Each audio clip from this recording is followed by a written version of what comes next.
Hello everybody, this is Monica Geary. So what do you do when you want a snack? You want something crunchy, but you still want to have something that's still healthier, that provides you with some health benefit. I may have this snack for you. If you have not tried these, I think you will love them. Let's check them out. So what snack am I talking about? I'm talking about these called HIPPEAS.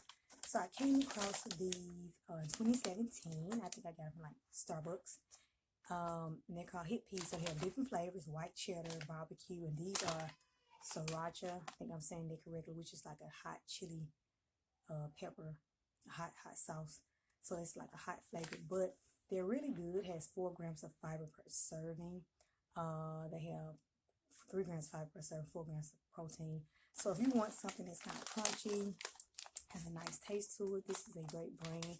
Then it gives you a little nutritional boost in there as well. This is really great. Kids will like them. My kids love to eat them. Kids like puffs, they like chips.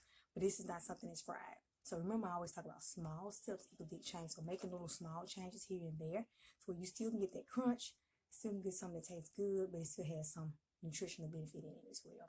So that's all I'm going to talk about these HIPPEAS. So grab you a bag or two and see how you like it. But that's all for today. Don't forget to check out www.stepsforchange.net. And also subscribe to the YouTube channel at Steps for Change. I'll see y'all later.